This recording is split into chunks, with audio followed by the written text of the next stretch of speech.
밀레라는 하는 화가가 있습니다. 밀레라는 화가는요, 지금 화면에 보이는 저 인물인데요, 많은 걸작품들을 참 많이 그려냈습니다. 그 중에 한 작품을 꼭 뽑으라면 아마도 만종이라는 그림을 우리가 뽑게 됩니다. 한 번쯤 다 보셨죠? 아마도 이제 한 번 정도는 다 집에 걸어놓기도 하셨고, 뭐 상가나 또 집에서 한 번쯤은 다 보셨을 건데, 현재 만종이라는 그림은 프랑스 루브르 박물관에 현재 원작이 전시되어져 있습니다. 근데 저 그림을 보면 지금 두 부부가 한 바구니에 한 곡식을 담으면서 감사함으로 기도하고 있습니다. 사실 저 부부는요, 감사할 수 있는 환경과 조건이 아니었습니다. 지금 넓어 보이는 그림으로 봐도 지금 저 넓어 보이는 이 밭은 저 부부의 것이 아니었습니다. 정작 주인은 따로 있었습니다.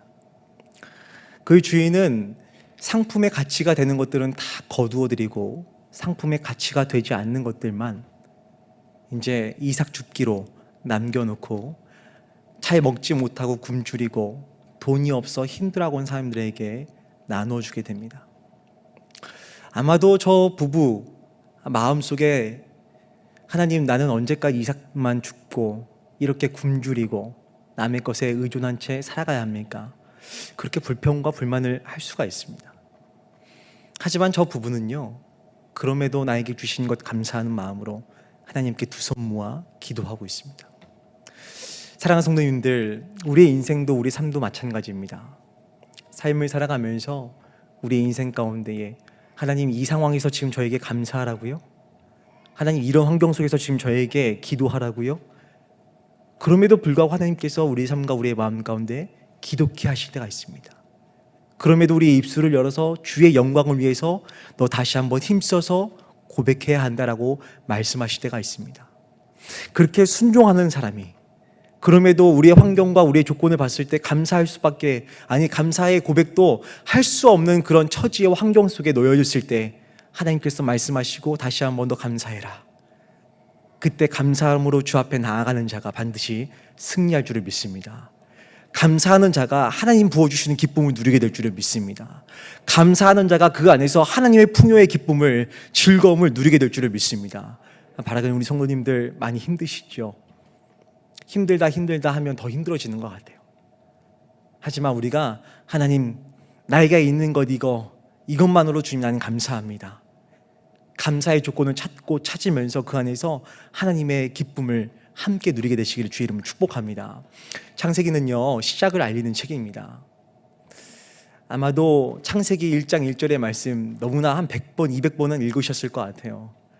첫 해가 시작되면 늘 언제나 우리는 어디부터 피죠? 창세기부터 핍니다. 태초에 하나님이 천지를 창조하시니라. 시작을 알리는 말씀이죠. 우주는 어떻게 창조되었으며 인간은 어떻게 만들어졌으며 온 우주의 만물을 하나님께서 어떻게 다스렸는지, 더 나아가 하나님께서 그렇게 하나님의 형상대로 지은 인간이, 하나님께서 그렇게 기뻐하시고 좋아했던 한 인간이 죄 가운데 빠져서 허우적거리고, 그럼에도 불구하고 하나님께서 하나님의 사랑과 하나님의 은혜로 어떻게든 보호하시고 어떻게든 인도하시고자 죄 가운데 머물러 있는 인생이 아니라 행복과 기쁨과 하나님의 은혜를, 그 에덴의 동산의 기쁨들을 함께 누리고자 끊임없이 기다리시고 참으시는 하나님의 그 마음들을 알 수 있는 책이 바로 창세기입니다. 자, 그런데요, 태초에 하나님께서 천지를 창조하시니라. 무엇으로 태초에 하나님께서 이 모든 것들을 만드셨다 말씀하십니까? 말씀으로 지었다라고 말씀하고 있습니다. 우리가 하나님 앞에 이렇게 고백할 때가 있습니다. 믿지 않는 사람도 마찬가지인데요, 믿는 사람도, 성도인 우리들도, 그리스도인 우리들도, 하나님의 백성인 우리들도 하나님 앞에 그렇게 질문할 때가 있습니다. 하나님 살아계신 것을 나에게 증명해 보이세요? 라고 하나님께 물을 때가 있습니다. 나에게 기적을 보여줄 때만 하나님은 살아계시구나 라고 우리가 고백할 때가 너무나 많다는 것입니다. 하지만 성경은 분명히 고백하고 증거하고 있습니다. 하나님은 증거해서 믿는 것이 아니라 우리가 믿어야 할 존재라는 것입니다. 하나님께서 어떤 것을 특정하게 우리의 삶과 우리의 마음 가운데 보여줬기 때문에 믿는 하나님의 존재가 아니라, 내가 믿을 수 없을 때도 온 우주의 창조주 되신 주님 내가 믿습니다. 주님 살아계십니다. 나의 구원자이십니다. 나를 치료하시고 나를 회복시켜 주시며 하나님 나의 삶 가운데에 임하시는 것이 바로 하나님이십니다. 그것을 선포하는 자가 승리하게 될 줄을 믿습니다. 그렇게 주님은 우리 인생과 우리 삶 가운데에 믿는 마음으로 나가기를 먼저 원하십니다. 네, 근데 계속해서의 말씀에 보면요, 2절의 말씀에 보면 땅이 혼돈하고 공허하여 흑암이 깊음 위에 있고 하나님의 신은 수면 위에 운행하시니라 라고 말씀하고 있습니다. 이 세상의 천지가 창조되어질 때 창조 이전에 어떤 모습이었다고요? 혼돈과 공허와 흑암이었다라고 말씀하고 있습니다. 그 흑암과 혼돈과 이 암흑의 세계, 마치 우리의 모습을 보고 있는 것 같습니다. 우리의 인생과 우리의 삶을 보면요, 끊임없이 우리는 달려가는 인생입니다. 무엇 때문에요? 나의 명예 때문에. 무엇 때문에요? 나의 삶의 환경들 때문에. 돈을 벌고 자녀를 양육하기 위해서 힘을 다해서, 온 힘을 다해서 땀을 흘리며 우리는 달려가고 있습니다. 달려보니 후에 어떤 모습이 남습니까? 허무함과 공허함이 우리 삶 가운데 남게 된다는 것입니다. 하지만 다시 한번 우리 인생과 우리 삶 가운데 주님은 이렇게 말씀하십니다. 나와 함께 했을 때에 공허와 흑암과 어둠이 아니라 그 삶의 자리 가운데에 나와 함께하는 그 은혜가 있단다라고 주님은 말씀하고 있다는 것입니다. 사랑하는 성도님들, 우리 인생과 우리 삶 가운데 주님 없이는 살아갈 수가 없습니다. 흑암과 혼돈과 공허 가운데 살아있는 우리의 모습, 하나님 다시 한번 말씀하시는 것은 내가 너와 함께하니 나와 함께하자 라고 주님 말씀하십니다. 그 주님과 함께 걸어가는 은혜가 있게 되시기를 주님의 이름으로 축복합니다. 더 나아가 하나님께 이렇게 기도할 때 있잖아요. 하나님과 함께 하는데 왜 우리 인생은, 내 삶은 이렇습니까? 하나님과 함께 매일매일 동거동락하며 하나님의 은혜를 구하며 오늘도 예배 자리 가운데 왔고, 하나님 예배 말씀이 있는 자리 가운데 왔고, 찬양이 있는 자리 가운데 왔고, 부르짖는 자리 가운데 왔는데, 하나님, 나는 끊임없이 주님과 함께 하려고 노력하며 시간을, 내 마음을, 내 물질을 드리며 나아가는데 왜 하나님 내 삶은 공허하며 흑암과 매일매일 두려움 속에 있습니까? 라고 하나님께 질문할 때가 있어요. 하지만 다시 한번 여러분들에게, 성도님들에게 축복하고 싶습니다. 하나님은 살아계십니다. 수면 위에서 운행하시면서 모든 것을 말씀으로 다스리시는 것처럼, 그럼에도 내 환경과 내 처지는 힘들고 어렵지만 내 환경과 내 처지 가운데 임마누엘 하여 주셔서 함께 하시는 하나님, 그 하나님께서 우리의 아빠 아버지 되심을 믿게 되시길 주의 이름으로 축복합니다. 그렇게 흑암과 혼돈과 공허 속에 있는 이 천지가, 이 모든 우주의 만물들이 다 완벽하게 지어지기 이전에 그런 모습 속에 하나님께서 하나하나 이제 땅부터 바다부터 또 더 나아가 해와 달, 밤과 어둠을, 낮을 다 하나님의 그 섭리와 계획하심 속에서 만들어가기 시작하십니다. 그냥 만드시는 게 아니에요. 철저한 하나님의 그 계획하심 설계도 안에서 하나하나 만들어 가시는데요, 하나님께서 모든 것을 다 완벽하게 만드셨어요. 6일째가 되던 날 분명히 모든 것을 다 완벽하게 만드시고 나서 이제 됐다.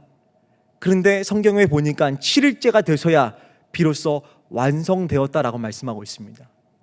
왜 분명히 우주의 모든 것은 다 6일 만에 창조가 끝났는데 왜 7일째가 돼서야 완성되었다라고 성경은 고백하고 있는 것일까? 그 이유가 있습니다. 하나님께서 에덴의 동산을 거니시기 시작하십니다. 하나님께서 창조하신 식물과 또 동물과 곤충들과 또 많은 것들을 하나하나 만지시면서 너 참 이쁘다, 참 이쁘다 이렇게 거니시면서 에덴의 동산을 누비시지요. 그럴 때 하나님께서 창조하신 창조물들이 하나님을 향해서 경배하기 시작합니다. 하나님을 주인으로 인정합니다. 비로소 우리가 다시 한번 깨달을 수 있는 것은 우리의 인생과 우리의 삶의 진정한 에덴과 진정한 낙원과 진정한 천국은 주님과 함께 교제함으로 시작되는 줄을 믿습니다.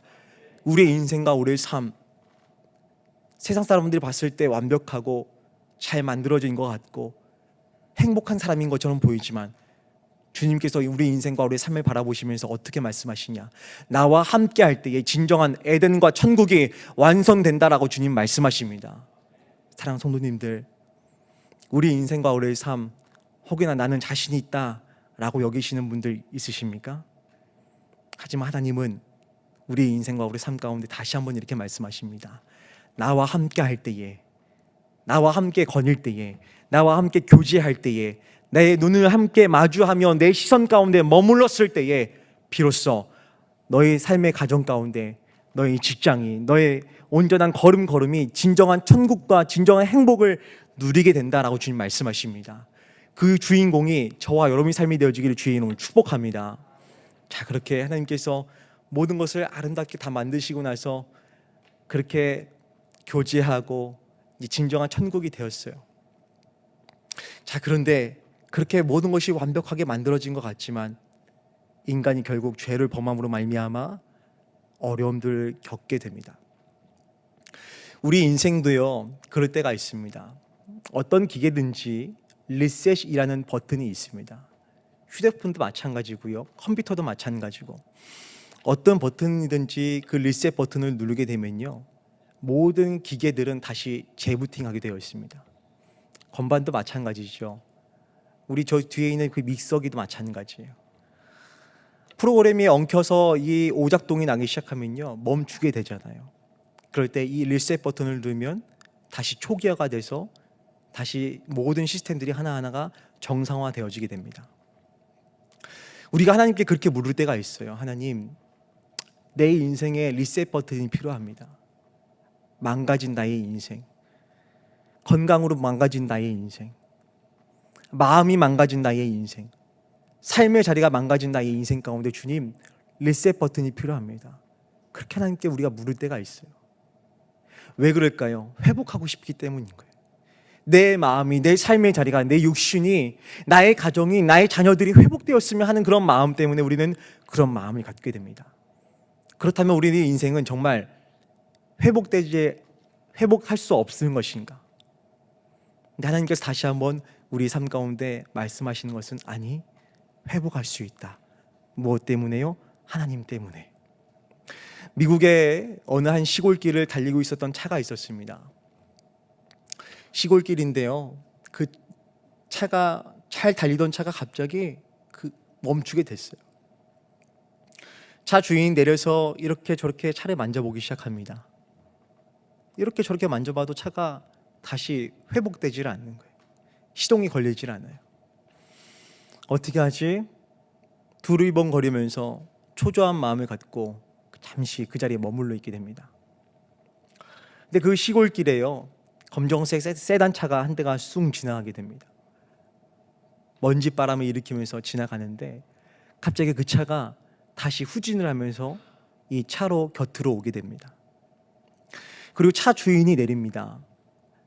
너무나 멋지게 입은 신사 한 분이 내려서 이렇게 이야기합니다. 제가 무엇을 좀 도와드릴까요?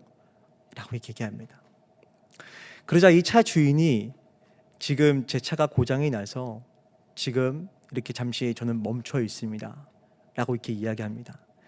자, 그러자 이 신사 한 분께서 양복 저고리를 접고 올려더니 본네트를 열어서 이렇게 저렇게 조여보고 풀어보고 하나하나 만져보기 시작합니다. 이 차 주인에게 이렇게 얘기합니다. 다시 한번 시동을 걸어보시겠습니까? 라고 이렇게 이야기합니다. 사실 이 차 주인은요, 마음이 불편했습니다. 그 이유는 나는 자동차 정비사인데 정비사인 나도 못 고치는 이 자동차를 당신이 지금 고치겠다고? 호의가 고마워서 그래 어디 한번 해봐라, 이런 눈빛과 이런 마음으로 지켜보고 있었습니다. 그런데 그렇게 다 고치고 나서 이 차 주인에게 시동을 걸어보라 했을 때 차는 시동이 걸리고 차가 움직일 수 있게 되었습니다. 그리고 이 차 주인이 물어봤습니다. 당신은 무엇을 하시는 분이십니까? 라고 이렇게 물어봤습니다. 그러자 이 신사분께서 이렇게 이야기합니다. 저는 이 차를 만든 포드 사장입니다. 바로 미국의 그 유명한 포드 회사를 건립하고 포드의 이름을 갖고 차를 설계하고 직접 만드는 포드였습니다. 그 사람이 이렇게 이야기합니다. 시골길을 가다 보니 내가 만든 차가 고장이 나서 그냥 지나칠 수 없어 저는 다시 차를 후진해서 당신 곁으로 왔습니다.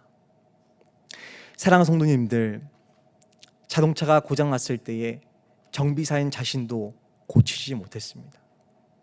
하지만 이 차 설계하고 직접 만든 이 포드의 주인은 이 차를 이렇게 저렇게 만져보니 회복시켜서 차가 차로서 기능을 발휘할 수 있도록 도와주었습니다. 우리의 인생도 우리의 삶도 마찬가지입니다. 우리의 인생이 혹시 고장났습니까? 우리의 삶의 자리가 고장이 나서 다시 한번 제동이 불가능한 상태에 머물러 있지는 않습니까? 우리가 그럴 때 해야 할 것이 있습니다. 나를 설계하시고 나를 지으신 주님 곁으로 다시 돌아가는 것입니다. 구약의 복음의 핵심이 무엇입니까? 설계도 대신 예수님 곁으로, 주님의 곁으로, 하나님 품으로 돌아가는 것입니다. 그럴 때 진정한 회복과 진정한 치유와 진정한 하나님의 그 구원하심의 그 능력들을 우리가 받고 누리게 된다는 것입니다. 사랑하는 성도님들, 우리 인생과 우리 삶 가운데 혹시나 고장나는 인생, 세상 가운데서 회복하려고 노력하고 있지 않습니까? 하나님의 말씀에 귀 기울이기보다 하나님의 말씀이 아닌 세상의 소리 가운데 머물러서 나의 인생과 내 마음을 치유받으려고 노력하지는 않습니까? 다시 한번 주님 말씀하십니다. 그 자리에 있으면 더욱 아플 수밖에 없다. 그 자리에 있으면 오히려 더 공허함과 흑암과 어둠 속에서 살아갈 수밖에 없니 말씀이 있는 내가 너를 설계한 내 주인 내 곁으로 와라. 주님 말씀하십니다. 바라기는 사랑하는 성도님들, 점점 어려워지는 이 세상 속에서 우리는 살아가고 있습니다. 휘발유 값은 내리질 않고요. 얼마 전에 그런 얘기를 하더라고요. 돈 10만 원 갖다 이 장을 볼 수가 없대요. 모든 게 너무나 다 어려워졌어요. 경제뿐만이 아니라 경제가 힘들어지니까 우리의 마음도 힘들어지기 시작해요. 마음이 너무나 불행해요. 기쁨이 없어요. 늘 언제나 내일은 어떻게 살아가지? 또 내일 내 미래는 나의 자녀들의 모습은 어떻게 살아가야지? 늘 언제나 우리의 삶은 우리의 마음은 불안합니다. 그럴 때 다시 한번 주님께서 우리 삶과 우리의 마음 가운데 말씀하십니다. 나의 아들아 딸아 내 곁으로 돌아오면 된다. 그렇게 불행하고 힘든 우리의 삶과 우리의 마음 가운데 성경은 어떻게 말씀하고 있냐? 잔치에 비유하고 있습니다. 옛날에 잔치집에 가면요 늘 언제나 기쁨이 넘쳤지요. 저도 옛 기억에 부모님과 함께 예식장에 가면요 그렇게 먹을 게 많고 왠지 모르게 그렇게 그냥 소소한 반찬이었는데도 그렇게 함께 그 예식에서 그 잔치에서 함께 기쁨을 누렸던 것 같아요. 저도 이제 시골에서 태어나다 보니까 예식장이라 가도 뭐 지금처럼 뭐 뷔페가 아니에요. 갈비탕 한 그릇에 밥 한 반 공기, 그리고 반찬 뭐 몇 가지 하고 김치하고 떡이랑 부침개랑 이렇게 나왔던 것 같아요. 그러면 할머니께서 늘 이제 식탁 위에 있는 그 종이컵에다가 떡을 담기도 하시고 부침개를 담기도 하시고 또 봉지 가져가셔가지고 거기다 이런 저런 건 담으셔서 이렇게 왔던 기억이 있어요. 그만큼 잔치에 가면 함께 나누고 함께 먹을 수 있는 기쁨이 있어요. 그런데 하나님께서 그렇게 고통스럽고 억눌린 자에게 우리 인생과 우리 삶 가운데 잔치로 비유하시면서 탕자의 이야기를 하시죠. 아버지에게 이 탕자가 너무나 뻔뻔스럽게 얘기합니다. 아버지, 저에게 있는 재산을 주세요. 사실 고대 때는요 아버지 살아계시는데 지금도 마찬가지죠. 아버지 제 유산 지금 반절 떼어서 주세요. 이러면 어떤 얘기냐면 아버지 이제 저하고 이제 빼빠이예요. 아버지 이거하고 저하고 끝이에요. 이제 안 보는 거예요. 이렇게 얘기하는 건 똑같습니다. 근데 이 탕자가 아버지한테 너무나 뻔뻔스럽게 아버지 제 유산 좀 주세요. 그래서 그 유산 갖고 어떻게 했습니까?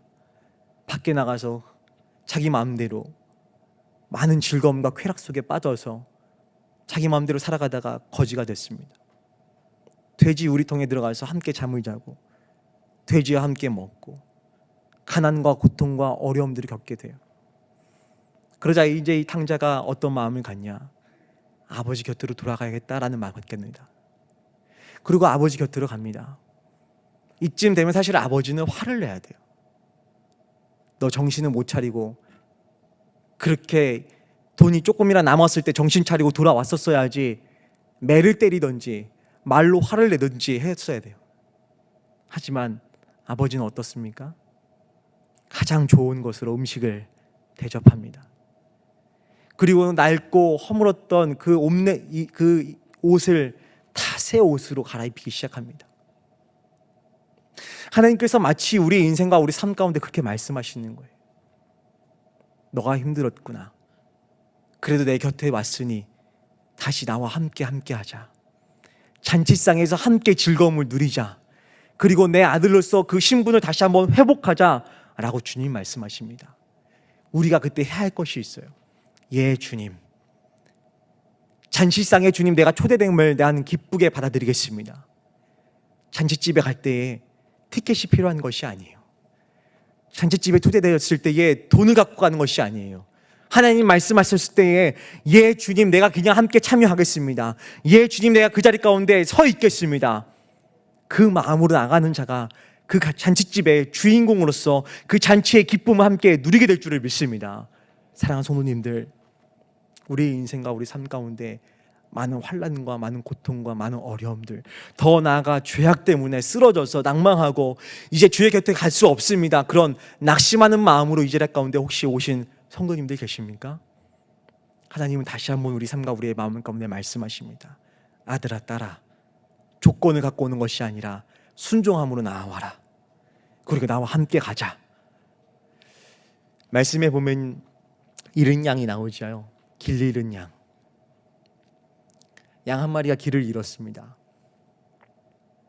그리고 이 길 잃은 양이 어떻게든 자신이 잃어버렸던 그 자리로 돌아가려고 노력을 하죠. 근데 웬일입니까? 이 그 가시덤불 그 안에 이 양이 빠졌습니다. 목자는 이 양을 찾아서 돌아다니기 시작합니다. 그리고 보니까 그 가시덤불 위에 양이 껴서 오고 가도 못하는 그런 상황 속에 빠져 있습니다. 그리고 이 목자는 그 양이 그 가시덤불 위에 빠져 있는 양을 보면서 안타까워서 그 가시덤불 하나하나를 다 풀어주면서 그 양이 제 갈 길을 갈 수 있도록 도와줍니다. 성도님들, 우리 인생과 우리 삶도 마찬가지예요.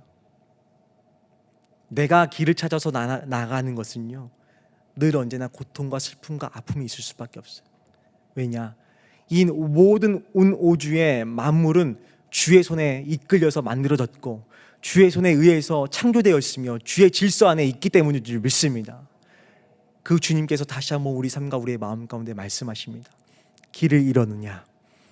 내가 너의 목자가 되어줘서 끝까지 내 길을 지도하리라. 그 주의 인도하심을, 그 주님의 능력을 경험하는 저와 여러분의 삶이 되어지기를 주님의 이름으로 축복합니다. 벌써 한 20년 된 것 같습니다. 19살에 이제 군대를 가서 자격증이 있다 보니까 이제 저를 야전 공병으로 강원도 인제로 나라에서 보내더라고요. 근데 어떤 마음인지 모르겠지만 그렇게 마음이 담담했어요. 근데 제가 이제 군대를 가서 하나님 앞에 그렇게 기도했어요. 하나님, 이 신앙의 믿음이 저버리지 않도록 제 마음을 끝까지 도와주시고 제 마음 곁에 늘 주님 모시고 살아갈 수 있도록 도와주세요. 그렇게 기도했어요. 근데 이제 군대 입대할 때 선물을 하나 받았는데 성경책, 이제 이 작은 성경책 하나를 포켓 주머니에 들어갈 만한 작은 사이즈의 성경책을 하나 받았습니다. 그래서 늘 언제나 군복 왼쪽에다가 제가 그 성경책을 늘 넣고 다녔어요. 그리고 늘 넣어 다니면서 그렇게 하나님께 기도했어요. 하나님, 나는 하나님의 사람입니다. 하나님의 사람으로 살게 해주십시오. 왜냐하면 군대 가면 사실 남자들끼리 있잖아요. 늘 술 먹고 담배 피고 담배 안 피고 술 안 먹으니 매일같이 맞는 거예요. 끌려가가지고 개머리 판, 남자들은 다 아시죠? 방위 출신이어도 알 거예요. 총을 쏠 때 이제 개머리판이 있어요. 그 개머리판 딱 붙이고 총을 쓰게 되는데 그 개머리판으로 매일같이 맞는 거예요. 새벽마다 끌려 나와가지고 담배 안 피고 술 안 마신다니까. 늘 그렇게 한 1년을 버텼던 것 같아요. 근데 한 6개월쯤 됐을 때 대대의 대대장님께서 이 사병인 저한테 전화가 왔어요. 너희 거기 어느 부대에 박승교 일병 있지? 너 걔 우리 내 저기로 올 수 있도록 좀 해라. 내 방으로 갔어요. 저한테 그러시는 거예요. 박일병, 너 그때 나한테 신고식 할 때 뭐라고 했는지 기억나냐? 이러시는 거예요. 네, 기억납니다. 그때 뭐라고 했지? 이러시는 거예요. 네, 저는 앞으로 목회자가 저의 꿈입니다. 목회를 할 것입니다. 라고 이렇게 말씀드렸습니다. 라고 이야기했어요. 그러다 대제장님께서 저한테 그러시는 거예요. 그래, 그 마음이 지금도 변치 않고 있느냐? 이렇게 물어보셨어요. 네. 너 이제부터 이제 군종병 해라 이러시는 거예요. 신학생도 아닌데 군종병을 했어요. 근데 그렇게 군종병 와서 6개월이 또 지났습니다. 대대장님이 저를 다시 또 부르시는 거예요. 박상병, 그때는 상병이었어요. 건축하자 이러시는 거예요. 교회 건축하자. 부대 안에 딱 교회가 한 건물이 있었는데 다른 종교들은 없었어요. 천주교, 불교는 다 외곽에 있었어요. 교회가 있는데 교회가 너무 낡으니까 이제 교회를 건축하자 이러시더라고요. 근데 외부에서 들어오는 게 아니라 부대 안에서 병사들과 함께 그거를 건축해야 되는 상황인 거예요. 그러니까 더 많이 일을 해야 되는 거예요. 제가 질통 짊어지고 새벽 잠도 못 자고 새벽 일찍 3시에 4시에 나가서 초소 돌면서 신방하고 초코파이 커피 돌려가면서 남들 자는 시간에 또 초소에 가서 근무 쓰고 신방하고 또 밖에 나가서 또 아침이 되면 또 건축을 하는 거예요. 그렇게 하나님께 기도했어요. 하나님, 내 입술에 내 마음 가운데에 내가 힘들다고 하나님 원망하지 않고 하나님 없다 하지 않도록 하나님 인도해 주세요. 끝까지 내 마음에 내 심지에 하나님의 역사를 경험하고 이것이 비록 완성되어졌을 때에 하나님의 영광이 반드시 나타나고 보일 줄 믿으니 하나님 끝까지 인내하고 끝까지 참으며 끝까지 주님과 함께 동행할 수 있는 마음 들고 하나님 곁으로 갈 수 있도록 인도해 주세요. 근데 그렇게 멋지게 교회 결국 완성되었어요. 그리고 함께 모두가 대대에 있는 몇천 명이 그 부대 안에 다 교회 안에 못 들어가니까 밖에 나가서 함께 의자를 깔고 함께 기쁨의 예배를 함께 드리게 되었습니다. 제가 이 얘기를 하는 이유가 있어요. 우리가 삶을 살아가면 때로는 하나님 앞에 소원의 기도의 제목들이 하나하나 다 있잖아요. 하나님 이거 해주세요. 저거 해주세요. 이것 좀 얻었으면 좋겠어요. 이것을 내가 받았으면 좋겠어요. 근데 하나님께서 우리의 삶과 우리의 마음 가운데 먼저 말씀하시는 게 있어요. 누가 물론 소원의 기도를 아뢰고 소원의 고백들을 외쳐 고백하여 부르짖는 거 당연하지만 먼저 넌 나와 함께 해야 한단다. 너의 마음의 중심 가운데에 나를 잃지 않는 마음을 들고 나아가 나와 함께하는 그 마음 때문에 내 마음이 감동되어져서 내가 너에게 보여주는 그 풍요와 기쁨과 기름진 것을 누렸으면 좋겠다라고 주님 말씀하십니다. 내가 노력해서 내가 땀 흘려서 내가 수고해서 얻어진 기쁨이 아니라 하나님께서 부어주시는 기쁨과 은혜로 너의 삶이 영원한 기쁨과 영원한 안식을 얻었으면 좋겠다라고 주님 말씀하십니다. 사랑하는 성도님들, 다시 한번 축복하길 원합니다. 이 자리 가운데에 잔치집에 초대되었지만 잔치집의 주인공이 아니라 손님으로 지금도 그 마음을 갖고 계신 성도님들 계십니까? 주님 다시 한번 우리 인생과 우리 삶 가운데에 말씀을 통하여서 다시 한번 말씀하십니다. 내가 너를 창조했을 때에 내가 심히 좋았노라. 이 말씀은요, 너의 인생과 너의 삶이 세상으로부터 칭찬받는 인생이 아니라 나로부터 칭찬받는 인생 되었으면 좋겠다라는 거예요. 너의 가정이, 너의 자녀가, 너의 삶의 모든 걸음걸음이 너가 갖고 있는 풍요와 기쁨 때문에 세상 사람들로부터 박수받는, 갈채받는 인생이 아니라 나로 인해서 너의 인생과 너의 삶이 칭찬받는 인생 됐으면 좋겠다. 바라기는 성도님들 끝까지 주님 안에서 주님과 동거동락하며 주님께서 태초에 창조하셨던 그 본래의 그 아름다운 모습으로 우리 삶이 회복되어지고 또 다시 한번 주님의 그 잔치자리에 우리가 초대되었을 때에 그 기쁨의 그 은혜들을 함께 누리는 저와 여러분의 삶이 되어지기를 주님의 이름으로 축원드립니다. 우리 함께 찬양하겠습니다.